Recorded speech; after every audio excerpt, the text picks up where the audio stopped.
राम बाबू और कीर्ति जी की शादी 40 साल पहले हुई थी। राम बाबू दिल्ली शहर में एक होटल चलाते थे। उसी से उनका जीवन यापन हो रहा था। जब कीर्ति जी की शादी हुई उसके बाद से ही वह भी अपने पति के काम में हाथ बटाती थी। शादी के 2 साल बाद उनके घर में एक बेटे का जन्म हुआ और उनकी ज़िंदगी हंसी खुशी अपने बेटे के पालन पोषण करते हुए बीत रही थी। बेटा बड़ा हुआ, वह भी अपने पिता के होटल की देख रेख करने लगा। कुछ समय बाद उन्होंने अपने बेटे की शादी एक लड़की से कर दी। वह लड़की पढ़ी लिखी और काम में निपुण थी। कीर्ति जी उसे देखकर बलैया लेते नहीं थक रही थी। धीरे धीरे वक्त बीतता गया। एक दिन अचानक राम बाबू होटल में मिठाई बना रहे थे। अचानक से उनके सीने में दर्द होने लगा। वह वहीं पर बेहोश होकर गिर पड़े। तुरंत बेटा दौड़ते हुए अपने पिता को संभाल लेता है। वह अपनी पत्नी और माँ को चिल्लाकर बुलाता है और एम्बुलेंस का नंबर फ़ोन पर डायल करने को कहता है। उसकी पत्नी तुरंत एम्बुलेंस का नंबर डायल करती है और उन्हें तुरंत एम्बुलेंस में ले जाकर अस्पताल जा रहे थे। वह अस्पताल पहुंच भी नहीं पाए। रास्ते में ही उनकी मृत्यु हो गई। अब घर में दुखों का पहाड़ गिर गया था। कीर्ति जी के आंसू झरझर बहते जा रहे थे, लेकिन होने को कौन टाल सकता था। कीर्ति जी अपने पति की याद में अक्सर रोया करती थी। उन्होंने खाना पानी सब छोड़ दिया। उनके बेटे बहू ने उन्हें बहुत समझाया, लेकिन वह समझने का नाम ही नहीं ले रही थी। अब होटल की सारी जिम्मेदारी उनका बेटा रोहित और उसकी पत्नी मीना ने ले ली थी। जैसे ही बेटे बहू के हाथ में घर और होटल की जिम्मेदारी आई, उनके रंग ढंग बदल गए। वह अपनी माँ को अब कुछ नहीं समझते थे और बहू भी अपनी सास से गलत व्यवहार करने लगी थी। वह अब अपनी सास को अपने घर में बर्दाश्त नहीं हो रही थी। वह अपनी सास से चिढ़ती थी और अक्सर अपने पति से कहती थी कि इन्हें कहीं छोड़ आओ, मैं उनके साथ नहीं रहना चाहती। और बेटा भी अपनी पत्नी की बात मानता था, चाहे वह बात सही हो या गलत। इसलिए दोनों ने एक प्लान बनाया अपनी माँ से छुटकारा पाने का। एक दिन रोहित अपनी माँ से कहता है, आपको अपनी आँखों की जांच करवा कर चश्मा टेस्ट करवाना है। शहर से बाहर एक जाना माना डॉक्टर आया है और उसने निःशुल्क कैंप लगा रखा है। मैं आपको वहाँ ले जाकर आपका टेस्ट करवा देता हूँ। आप जल्दी से तैयार हो जाइए, हम वहाँ जाएंगे। रोहित और मीना अपनी माँ को लेकर शहर से बाहर जाते हैं और वह एक ढाबे के पास पहुँचते हैं। तब अपनी माँ से कहते हैं कि माँ, हमें भूख लगी है, चलो चलकर कुछ खा लेते हैं। तब वह सब ढाबे पर खाने के लिए जाते हैं। रोहित और मीना अपनी माँ से कहते हैं कि माँ, आप यहीं बैठो, हम खाने का ऑर्डर देकर आते हैं। माँ वहीं चारपाई पर बैठ जाती हैं। बैठे बैठे बहुत देर हो चुकी थी। बेटे और बहू अभी तक नहीं आए। अब कीर्ति जी बहुत परेशान हो रही थी। लगातार यहाँ वहाँ बेचैन नज़रों से देखती जा रही थी। वह काफ़ी देर से ढाबे पर बैठी हुई थी। ढाबे पर काम कर रहा एक लड़का वह बहुत देर से देख रहा था कि वह बहुत देर से वहीं बैठी हुई थी। अब उसे से रहा नहीं जा रहा था। वह कीर्ति जी के पास गया और उनसे पूछता है कि अम्मा, मैं देख रहा हूँ कि आप सुबह से यहीं पर बैठी हुई हैं, कोई परेशानी है क्या? तब कीर्ति जी कहती हैं कि मेरा बेटा और बहू खाने का ऑर्डर देने गया था, अभी तक वापस नहीं लौटा। तब वह लड़का मोहन कहता है कि माँ जी, मैं तो वही ढाबे में ही काम करता हूँ। इस ढाबे पर कौन आता है कौन नहीं, इसकी सारी जानकारी मुझे रहती है। कौन आया कौन गया, किसने ऑर्डर दिया, आप अपने बेटे का हुलिया बताइए, शायद मैं आपकी कुछ मदद कर सकूं। तब कीर्ति जी अपने बेटे और बहू का हुलिया बताती हैं। मोहन कहता है, माँ जी, इस तरह का कोई आदमी या औरत इस ढाबे पर ऑर्डर देने नहीं आया है। माँ जी, मुझे लगता है कि आपके बेटे बहू ने आपके साथ धोखा किया है और धोखे से आपको यहाँ छोड़कर चले गए हैं। मोहन के इतना कहते ही कीर्ति जी उसे पर गुस्सा करने लगती हैं। नहीं बेटा, तुम्हें कोई गलत फहमी हुई है। मेरा बेटा मुझे अपने साथ ही लेकर जा रहा था। वह यहीं पास में ही गया है। पता नहीं कैसे इतना समय लग गया, शायद आता ही होगा। ठीक है माँ जी, जब आपका बेटा आ जाए तो आप उसके साथ चली जाना, लेकिन आपको भूख लगी होगी तो क्या मैं आपके लिए खाने को कुछ ले आऊं? कीर्ति जी होठों पर मुस्कान लिए बोली, नहीं बेटा, मुझे खाने को कुछ नहीं चाहिए। बस मुझ पर एक उपकार कर दो, अगर हो सके तो मेरे बेटे को बुला दो, उसका नाम रोहित है। तब मोहन ने कहा, ठीक है माँ जी, मैं जाकर देखता हूँ। ऐसा कहकर मोहन ने आसपास की सभी दुकानों ढाबों पर जाकर देखा, लेकिन रोहित नाम का कोई व्यक्ति उसे नहीं मिला। सभी जगह देखकर मोहन ने वापस लौटकर कीर्ति जी को कहा, माँ जी, मैं सब जगह देखकर आया हूँ, लेकिन आपके बेटे और बहू का कुछ पता नहीं है। अब उसे समझने में बिल्कुल भी देर न लगी कि आज फिर एक ममतामयी माँ का बेटा और बहू उसे धोखे से ढाबे पर अकेले छोड़कर चले गए हैं। आजकल अक्सर ऐसे ही मामले होते ही रहते हैं, जहाँ बुजुर्ग होते ही माता पिता को कोई अपने साथ नहीं रखना चाहता। तब मोहन बोला, माँ जी, एक बात कहूँ, बुरा मत मानिएगा, यहाँ आए दिन कोई न कोई ऐसा करते मिल ही जाता है जिसका बेटा बहू या बच्चे उसे यहाँ छोड़कर चले जाते हैं, और यहाँ नहीं, कभी मंदिर में या पार्क में या फिर वृद्ध आश्रम में भी आजकल बच्चे अपने माँ बाप को छोड़कर चले जाते हैं। इतनी बात सुनते ही कीर्ति जी चिल्लाते हुए बोली, नहीं बेटा, जब तुम मेरे बेटे को जानते ही नहीं हो तो फिर उसके बारे में ऐसी बात कैसे कह सकते हो कि वह मुझे धोखे से यहाँ छोड़कर चला गया है? तुमने ठीक से देखा ही नहीं होगा। नहीं माँ जी, मैं सब जगह अच्छे से देखकर आया हूँ, मोहन ने कहा। तो कीर्ति जी और भी ज़्यादा परेशान हो गई। फिर खुद को समझाते हुए बोली, कोई बात नहीं, हो सकता है कि कुछ और काम आ गया हो, थोड़ी देर बाद वह ज़रूर वापस आएगा। इसके बाद मोहन भी अपने काम में मशगूल हो गया। धीरे धीरे शाम होने लगी, लोग अपने अपने घरों में जाने लगे तो अंधेरा हो चुका था। सर्दी बढ़ रही थी। बेचारी कीर्ति जी अपनी साड़ी के पल्लू से खुद को ढकने की कोशिश कर रही थी। वह ठंड से कांप रही थी। मोहन एक भला और समझदार लड़का था। उसने कीर्ति जी के पास आकर पूछा, माँ जी, आप रहती कहाँ हैं? आपका नाम क्या है और आपका बेटा कहाँ रहता है? क्या आपको मालूम है?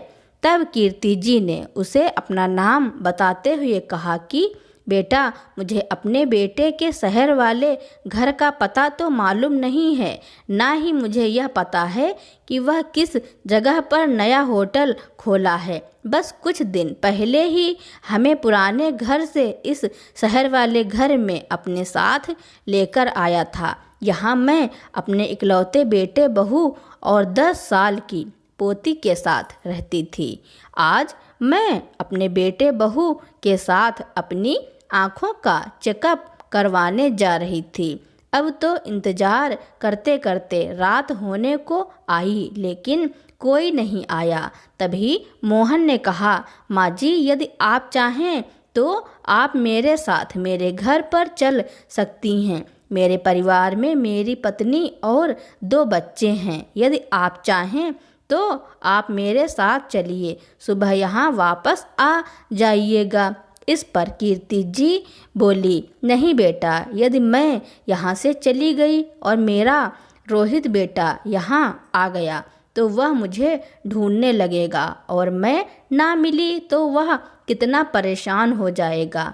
तुम जाओ बेटा, मैं यहीं ठीक हूँ। तब मोहन ढाबे के अंदर गया और वहाँ से एक कंबल लेकर आया और कीर्ति जी को दे दिया और कहा, आप यहाँ आराम से बैठिए, रात को सर्दी पड़ने लगेगी तो आप कहीं बीमार ना हो जाएं। तब कीर्ति जी ने मोहन के सर पर हाथ रखकर ढेरों आशीर्वाद दिया। मोहन ढाबे से कुछ खाने का सामान लेकर दिया और अपने घर चला गया। घर जाकर मोहन ने अपनी पत्नी को आज की घटना के बारे में बताया। इधर कीर्ति जी का खाना खाने का बिल्कुल भी दिल नहीं था। अपने बेटे का इंतजार करते करते ठंड से सिकुड़ते हुए उन्होंने पूरी रात ऐसे ही बिता दी। उनकी चिंता वक्त के साथ साथ बढ़ती जा रही थी। उस शहर में अपने बेटे के अलावा वह किसी को जानती नहीं थी। एक मोहन ही था जिसने उनकी थोड़ी मदद कर दी, लेकिन अब तो वह भी चला गया था। पूरी रात ठंड में उन्होंने ऐसे ही गुजार दी। अगली सुबह जब मोहन वापस अपने काम पर आया तो उसने देखा कि कीर्ति जी अभी भी वहीं बैठी हुई थी। मोहन आते ही सबसे पहले कीर्ति जी के पास गया और उनसे कहने लगा, माँ जी, आपका बेटा अभी तक नहीं आया?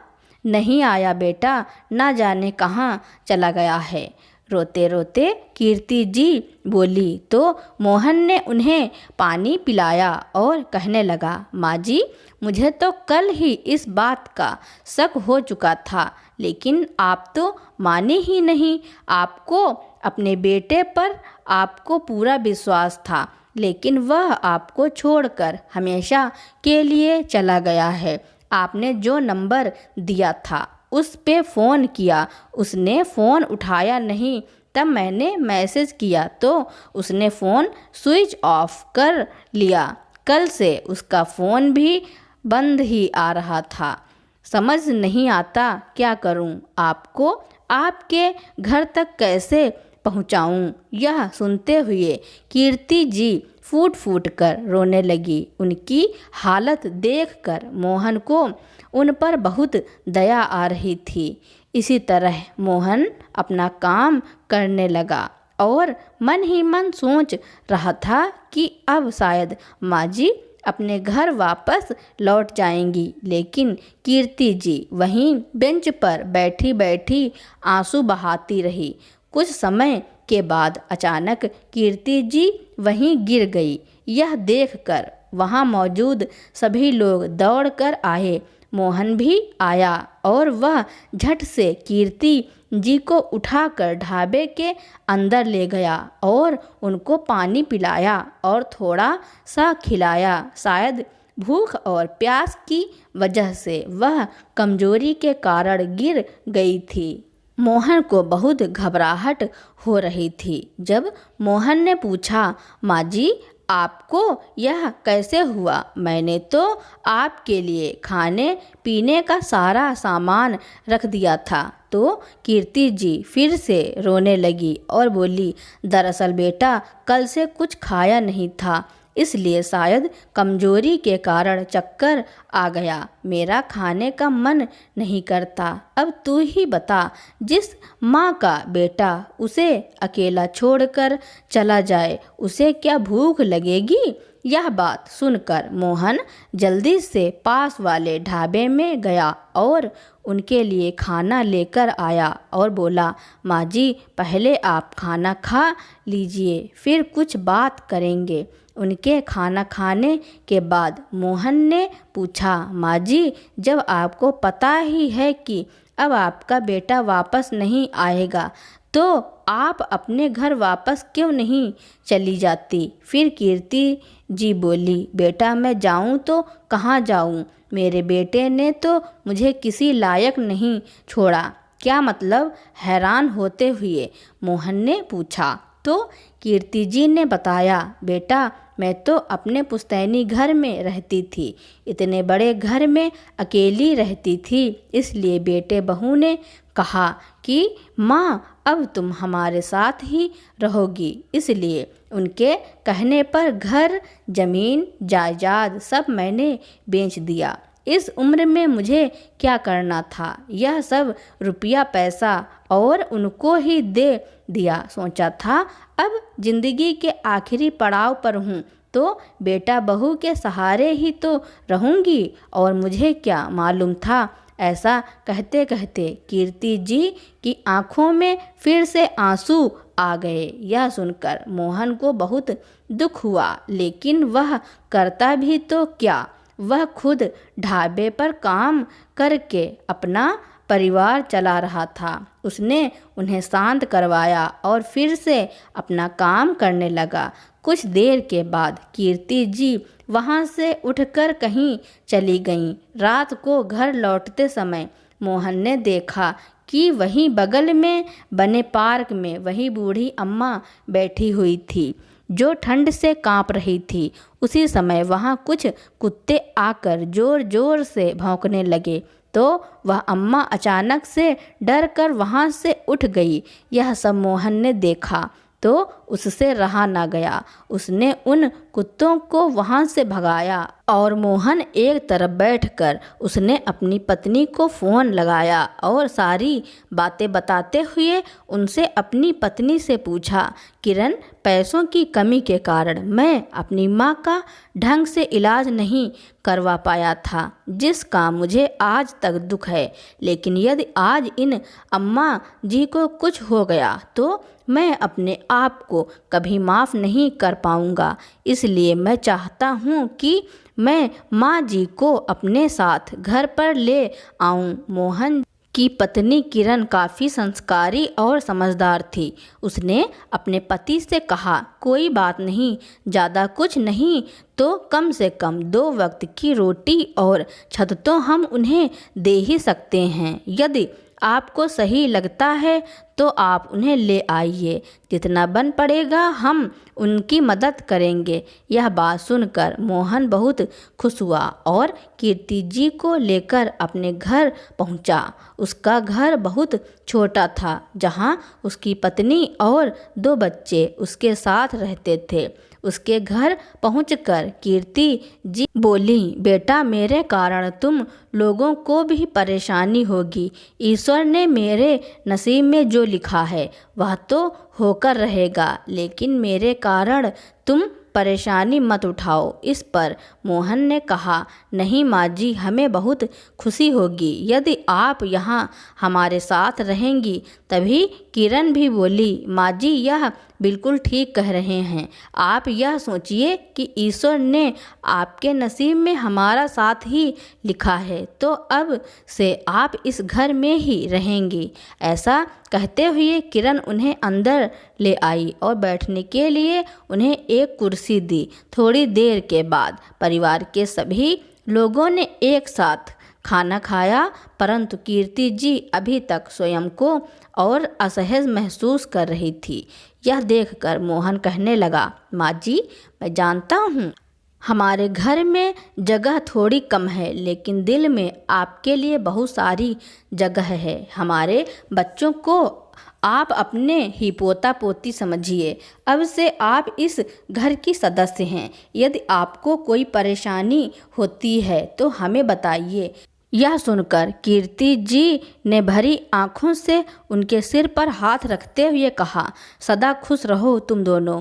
उम्र के जिस पड़ाव पर मेरे अपने बेटा बहू ने मुझे ठुकरा दिया, उस मुश्किल घड़ी में तुम लोगों ने मेरा साथ दिया है। अगली सुबह जब मोहन नहा धोकर ढाबे पर काम करने चला गया और बच्चे स्कूल चले गए, तब घर पर केवल कीर्ति जी और किरण थी। कीर्ति ने देखा कि किरण घर संभालने के साथ साथ अचार और पापड़ बनाने का भी काम करती है। तभी कीर्ति जी बोली, अरे किरण बहू, अचार और पापड़ तो मैं भी बहुत अच्छे से बना लेती हूँ। ला मैं तेरे काम में थोड़ी मदद करवा देती हूँ। ऐसा कहते हुए कीर्ति जी किरण के साथ उसके काम करवाने लगी। काम करते करते किरण ने कीर्ति जी से उनके परिवार के बारे में पूछा तो उन्होंने अपने बेटे और बहू के बारे में किरण को बता दिया, जिसे सुनकर किरण हैरान रह गई और बोली, माँ जी, वे दोनों अभी आपका दुख नहीं समझ पाएंगे। उन्हें इस दुख का एहसास तब होगा जब उनका अपना बेटा उनके साथ ऐसा करेगा। देखते ही देखते कुछ ही देर में कीर्ति जी ने किरण का सारा काम निपटा दिया। धीरे धीरे कीर्ति जी उनके परिवार में हिल मिल गई। वह अब परिवार के सदस्य की तरह ही हर काम में भाग लेती थी। अब कीर्ति जी के आने के कारण किरण का अचार पापड़ का काम और भी अच्छा चलने लगा था, क्योंकि कीर्ति जी इस काम में माहिर थी। इस कारण लोगों को उनका काम बहुत पसंद आने लगा। घर पर रहकर कीर्ति जी बच्चों को ही संभाल लेती और बाजार से सब्जियां लाने जैसी छोटी मोटी जिम्मेदारियां भी अच्छे से संभाल लेती थी। किरण और मोहन अक्सर कहते हैं कि हमारे घर में किसी बुजुर्ग की कमी बहुत खलती थी, जो कि कीर्ति जी के आने से अब पूरी हो चुकी है। जिस तरह किसी पेड़ की जड़ ही उसका वजूद होती है, उसी तरह घर के बड़े बुजुर्ग भी एक परिवार के लिए उस जड़ के समान हैं, जो उस परिवार को संभाल कर रखते हैं। एक दिन जब बच्चे स्कूल चले गए और मोहन भी नाश्ता करके अपने काम पर चला गया, तो किरण घर के कामों में लगी थी। तभी कीर्ति जी ने कहा, बहू, मैं किराने की दुकान से अचार व पापड़ बनाने का सामान लेकर आती हूँ, तब तक तुम घर के काम निपटा लो, मुझे थैला दे दो। ऐसा कहकर कीर्ति जी सामान खरीदने के लिए चली गई। जब वह सामान खरीद कर लौट रही थी तो उन्होंने देखा कि एक बहुत बड़ी प्रदर्शनी लगी हुई थी। वहाँ पर बहुत दूर दूर के लोग अपनी अपनी रेसिपी लेकर आने वाले थे। तब उन्होंने वहाँ लगी एक दुकानदार से इस बारे में पूछा तो उसने बताया, माँ जी, यहाँ पर देश और विदेश से बहुत से लोग आने वाले हैं, जो हमारे देश के जायके को दूसरे दूसरे शहरों में, देशों में पहुँचाना चाहते हैं। और इस प्रतियोगिता में जो भाग लेगा और वह जीत गया तो उसे 10 करोड़ की रकम दी जाएगी। इसमें विजेता होंगे फर्स्ट, सेकंड और थर्ड, और हर विजेता की रकम अलग अलग होगी। फर्स्ट विजेता की रकम 10 करोड़ और सेकंड विजेता की रकम 7 करोड़ और थर्ड विजेता की रकम 3 करोड़ रुपए होगी। और उन्हें विदेश में इधर उधर घूमने का मौका भी दिया जाएगा। यह सुनते ही वह अपने घर लौट आई और अपनी बहू से बताया कि किरण बहू, हम क्यों ना अपना अचार और पापड़ की रेसिपी वहाँ पर प्रदर्शनी में लगाएं, शायद इसका जायका लोगों को पसंद आए। यह आइडिया किरण को बहुत पसंद आया और उन लोगों ने फटाफट अचार और पापड़ तैयार किया और जाकर उस प्रदर्शनी में लगा दिया। वहाँ आए लोग दूर दूर से लेकर आए रेसिपी को चख रहे थे और उन्हें नंबर दे रहे थे। जिसके जितने ज़्यादा नंबर, वह उसी हिसाब से विजेता घोषित होगा। अब विजेता घोषित करने की बारी आई। सब शांत बैठे हुए थे।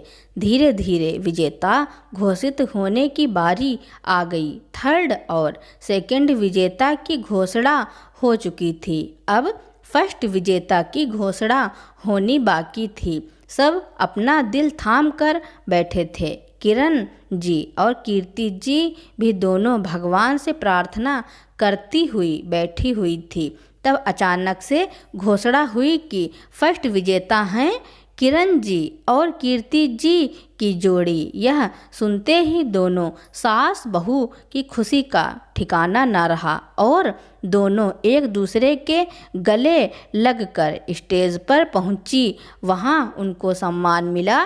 ट्रॉफी और 10 करोड़ रुपए की रकम चेक के द्वारा उन्हें दी गई। जब यह सब हो रहा था तब कीर्ति जी की समधन यानी मीना की माँ भी वहीं मौजूद थी।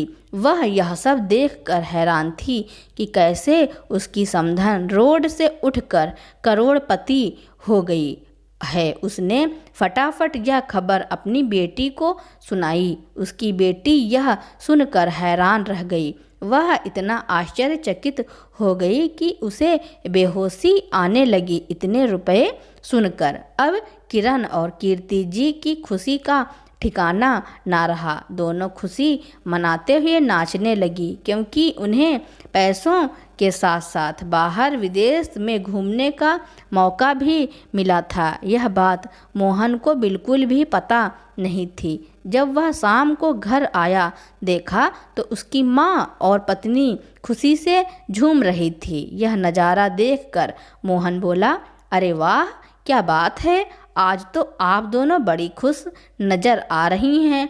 आखिर क्या हुआ है? किरण ने खुशी के मारे मोहन को गले से लगा लिया। अरे अब तुम्हें यह ढाबे पर जाने की कोई ज़रूरत नहीं है। तभी मोहन उसे खुद से दूर करते हुए बोला, तुम भी हद करती हो किरण, देखो तो माँ जी खड़ी हैं। तभी कीर्ति जी मुस्कुराते हुए बोली, अरे बेटा, जो खबर हम तुझे देने वाले हैं वह खबर सुनकर तो तेरा भी कुछ ऐसा ही हाल होगा। अच्छा, आखिर ऐसा भी क्या हो गया है, अब बता भी दीजिए। तब कीर्ति जी ने प्रदर्शनी वाली बात मोहन को बता दी और वह चेक मोहन के हाथों में थमा दिया। जब चेक को देखकर मोहन को अपनी आंखों पर विश्वास नहीं हुआ और कहने लगा, क्या सच में हमारे पैसे हैं? इस पर कीर्ति जी खुश होते हुए बोली, हाँ बेटा, अब तो बस खुशियाँ ही खुशियाँ होंगी। 2 दिन बाद हमें घूमने के लिए विदेश जाना है, कूपन मिला है। यह सुनकर मोहन भी खुश हो गया कि चलो इसी बहाने सभी का घूमना फिरना हो जाएगा। अब सभी लोग बाहर जाने के लिए शॉपिंग करने के लिए मार्केट गए। इतने पैसों को देखकर कीर्ति जी, मोहन और उसकी पत्नी की आंखें आंसुओं से भर आई। कुछ समय के बाद उन लोगों ने अपने रहने के लिए एक अच्छी जगह में आलीशान बंगला बनवा लिया। किरण और कीर्ति जी, जो अभी तक अपने घर में ही काम करती थी, अब वह प्रतियोगिता के पैसों से उन्होंने एक ज़मीन खरीदी और वहीं पर एक कारखाना लगवाया। अब अचार और पापड़ का कारोबार एक लघु उद्योग के रूप में चलने लगा। उसमें बहुत सारी महिलाओं को काम करने के लिए रखा गया ताकि दूसरी औरतों को भी उनकी आजीविका का साधन मिले और कुछ पैसे कमा सकें और अपने पैरों पर खड़ी हो सकें। अब उनका कारोबार दिन दूनी रात चौगुनी चलने लगा। अब कीर्ति जी और किरण जी केवल देखभाल के लिए ही रहती और मसाला तैयार करती। बाकी का सारा काम कर रही औरतों से ही करवाया जाता था। अब कारोबार बड़े पैमाने पर होने लगा था। दूर दूर से लोग आते और अचार और पापड़ लेकर जाते हैं। अब कीर्ति जी उस फैक्ट्री की मालकिन थी। उन्हें सरकार के द्वारा लघु उद्योग से फैक्ट्री खोलने के लिए सम्मान दिया गया। अब कीर्ति जी, मोहन और किरण जी की जिंदगी ऐशो आराम से चल रही थी और उधर दूसरी तरफ कीर्ति जी के खुद के बेटा बहू की हालत खराब होती गई। होटल में खाने में गड़बड़ी करते हुए पकड़े गए। उनका फूड लाइसेंस जब्त कर लिया गया और उन्हें होटल बंद करने की हिदायत दी गई। अब बेटा और बहू को पैसों की बहुत तंगी होने लगी। उन्होंने अपने बेटे का दाखिला बहुत बड़े मेडिकल कॉलेज में कराना था। इसके लिए उन्होंने अपने घर को गिरवी रखकर एक किराए के मकान में रहने चले गए। अब वह सोच रहे थे, काश मैं अपनी माँ को इस तरह ना छोड़ा होता तो आज शायद यह दिन न देखना पड़ता। एक दिन मीना और रोहित किसी काम के लिए मार्केट गए हुए थे, तो उन्होंने रास्ते में एक गाड़ी खड़ी हुई देखी। उनकी अचानक नज़र उस गाड़ी में बैठी एक महिला पर पड़ी। उन्हें देखकर बहुत हैरानी हुई कि वह तो उनकी माँ थी। वह दोनों अपनी माँ से मिलने की कोशिश करते, लेकिन उनके गार्ड ने उन्हें पहले ही रोक लिया और कहा, आप मैडम से ऐसे नहीं मिल सकते, आपको अपॉइंटमेंट लेना पड़ेगा। आप ऑफिस में आकर अपॉइंटमेंट लेकर तभी मैडम से मिलना। अगले दिन ही वे दोनों कीर्ति जी के कारखाने वाले ऑफिस में पहुंच गए। वहां पहुंचकर देखा तो वहां तो जैसे मेला सा लगा हुआ था, सारी तरफ चहल पहल थी। यह देखकर वे दोनों कुछ देर के लिए अलग ही खड़े हो गए। वह स्वयं को उपेक्षित महसूस कर रहे थे। फिर थोड़ी देर के बाद भीड़ में से जैसे निकलकर वे दोनों अंदर आ गए तो देखा कि उनकी माँ बड़े आत्मविश्वास के साथ आली शान कुर्सी पर बैठी हुई थी और सभी औरतों को हिदायत और सलाह दे रही थी कि किस प्रकार से क्या क्या करना है। यह सब देखकर कीर्ति जी के बेटा बहू की आंखें फटी की फटी रह गई। कीर्ति जी ने उन्हें देख तो बहुत पहले ही लिया था, लेकिन फिर भी उनको नज़रअंदाज करके वह अपने काम में लगी रही। काफ़ी देर के बाद जब भीड़ कम हो गई तो मीना और रोहित जल्दी से जाकर कीर्ति जी के पैरों में गिर गए और बोले, माँ हमें माफ़ कर दीजिए। इस समय कीर्ति जी के चेहरे पर गुस्से के भाव आ गए और बोली, कौन माँ, किसकी माँ? मेरे तो सिर्फ एक ही बेटा बहू हैं, मोहन और किरण, जिन्होंने मुझे अपने घर में जगह दी, मान सम्मान सब कुछ दिया। तुम दोनों मेरे कुछ नहीं लगते। इतना कहकर वह अपने काम की देखभाल में लग गई तो तभी रोहित ने पीछे से आवाज़ लगाई, प्लीज़ माँ हमें माफ़ कर दीजिए।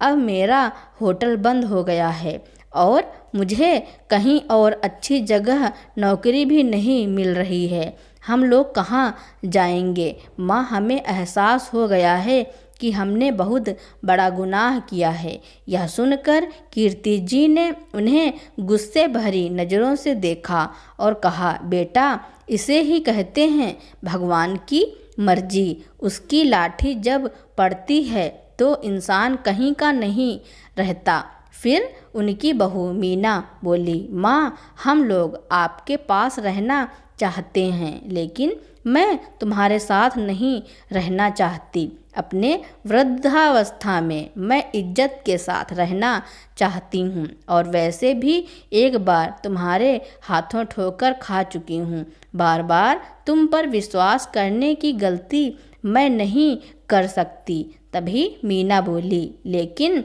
माँ जी आप यह भूल रही हैं कि आपकी जायदाद पर हमारा भी हक बनता है। तभी कीर्ति जी बोली, किस हक की बात कर रहे हो तुम दोनों? वह हक उस दिन खत्म हो चुका था जिस दिन तुमने मुझे इधर उधर दर दर भटकने के लिए छोड़ दिया था। अपनी माँ के मुंह से यह बात सुनकर दोनों बेटा और बहू डर गए और हैरानी से यह एक दूसरे की तरफ देखने लगे। फिर आत्मविश्वास भरे स्वर में कीर्ति जी बोली, तुम लोग यहाँ मेहमान हो इसलिए कुछ खा पी कर जाना। ऐसा कहते हुए कीर्ति जी अपने एक कर्मचारी को नाश्ता लाने को बोला। फिर उन्हें नज़रअंदाज करके कीर्ति जी अपने चेहरे पर तेज और गर्व भरी मुस्कान ली, अपने काम में बिजी हो गईं